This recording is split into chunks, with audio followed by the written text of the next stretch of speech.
వేములపల్లి మండలం శెట్టిపాలెం మండల పరిషత్ ప్రాథమిక పాఠశాల సెకండరీ గ్రేడ్ టీచర్ తెలంగాణ ప్రాంత ఉపాధ్యాయ సంఘం టీపీయూఎస్ నాయకులు కొందూరు శ్రీనివాసరెడ్డి ఉద్యోగ విరమణ సన్మాన సభ ఆదివారం మిర్యాలగూడ పట్టణంలోని తూడి ఫంక్షన్ హాల్లో ఘనంగా జరిగింది.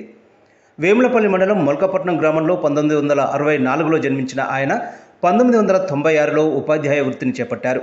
సుదీర్ఘకాలం పాటు విద్యారంగంలో విశిష్ట సేవలు అందించిన శ్రీనివాసరెడ్డిని ఉపాధ్యాయులు, బంధుమిత్రులు శాలువాలు, మెమెంటోలతో ఘనంగా సన్మానించారు. ఈ సందర్భంగా ఆయన మాట్లాడుతూ తన చదువుకు తల్లిదండ్రులు, కుటుంబ సభ్యులు చేసిన కృషి ఎప్పటికీ మరవలేనిదని చెప్పారు.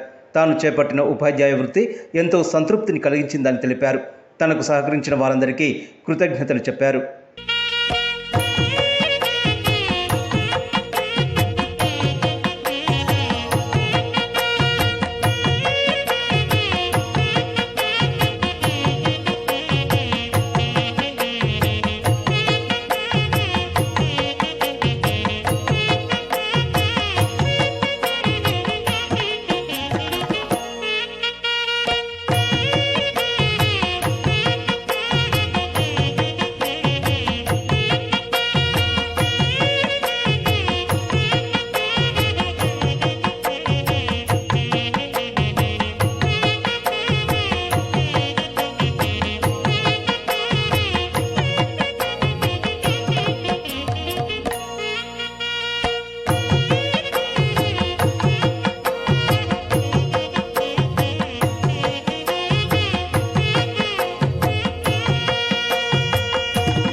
హృదయపూర్వక ఉద్యోగ విరమణ శుభాకాంక్షలు తెలియజేస్తూ వారి భావ జీవితం ఆరోగ్యాలతో సుఖ సంతోషాలతో ఉండాలని కోరుకుంటూ సంస్థల్లో కూడా పనిచేస్తూ ఈ దేశాని కోసం పనిచేయాలని మరొకసారి కోరుకుంటూ జై హింద్, జై భారత్, భారత్ మాతాకి జై.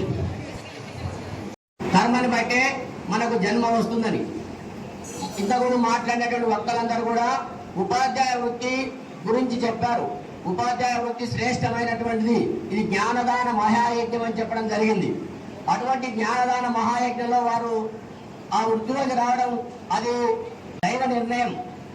చిప్పబడ్డ స్వాతి చిలుకు ముత్యంబాయ, నీటబడ్డ చిలుకు నీట కలిసే, ప్రాప్తి కలుగు చోట పలమేల తప్పురా అంటారు. అంటే వర్షం చుక్క స్వభావం ఒకటే అయినప్పటికీ అది పడ్డటువంటి స్వభావాన్ని బట్టి అది ముత్యం చుక్క అవుతుంది, మంచినీరు అవుతుంది, ఉప్పు నీరు అవుతుంది. అదేవిధంగా వారు ఉపాధ్యాయులుగా రావడం మనకు 84 లక్షల జీవరాశులలో ఒక శ్రేష్టమైనటువంటి జీవనం, ఒక మానవ జన్మ. అందులో అది ఉపాధ్యాయ జన్మ. ఈ జాతి నిర్మాత, జాతిని మలిచేటటువంటి వాడు. ఇలా మనం చెప్తుంటాం, అనేక రకాల మనుషులు ఉన్నప్పటికీ కూడా రేరే కోకిల మాపజ మౌనం కించము దంచయ పంచమరాగం నోచెప్యామేహ నోజానీతే కాక కదంబక విహతే చూతే.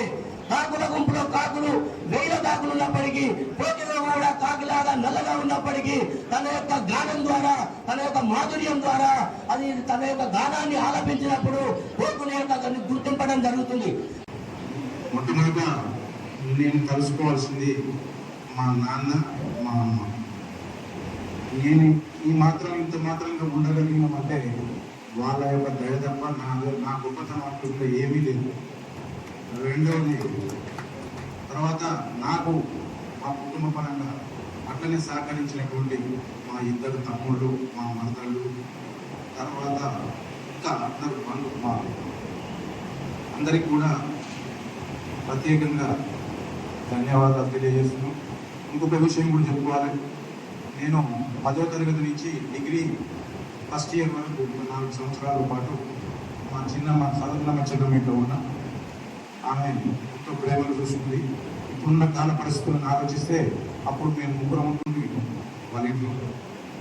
అందరినీ చాలా ప్రేమగా చూసుకొని ఎన్ని ఇబ్బందులు వచ్చినా మమ్మల్ని ఆ విధంగా చూసుకున్నందుకు ఈ సందర్భంగా గుర్తు చేసుకోవాల్సిన అవసరం అయితే నాకు ఉంది. కాబట్టి ప్రత్యేకమైనటువంటి ధన్యవాదాలు మా చిన్నమ్మకు. ఇంకా పక్కన వాళ్ళు అందరూ చెప్పినా నా గురించి ఏం చెప్తలేడని కూడా పక్కన అవకాశం ఉంది. కాబట్టి అయితే నాకు మొట్టమొదటి విమర్శకురాలు అంటే నేను విద్యార్థులు అంటే స్కూల్లో మన టీచర్గా ప్రారంభించినప్పటి నుంచి రిటైర్ అయ్యే వరకు కూడా ఆమె నా మొట్టమొదటి విమర్శకురాలు. అంటే ఆమె మా ఎంఈఓ, హెడ్ మాస్టరు అన్ని. అంటే ఒక 10 నిమిషాలు లేడు పోదా అన్నా కూడా అవి మీరు ఎప్పుడు పోతారు, టైం కొట్టే 2 టైంలో మాట్లాడుకుంటుంది. విమర్శిస్తూ నేను కూడా సత్య విమర్శగానే తీసుకున్నా, వేరే తిరిగి ఏం కాదు. కాబట్టి 29 సంవత్సరాల పాటు పొద్దున్నే లేచి బాక్స్ కట్టి స్కూల్కి పంపించినందుకు ప్రత్యేకంగా అభినందించాల్సిందే తప్పదు. కాబట్టి ఇప్పటికే కాలాతీతమైంది.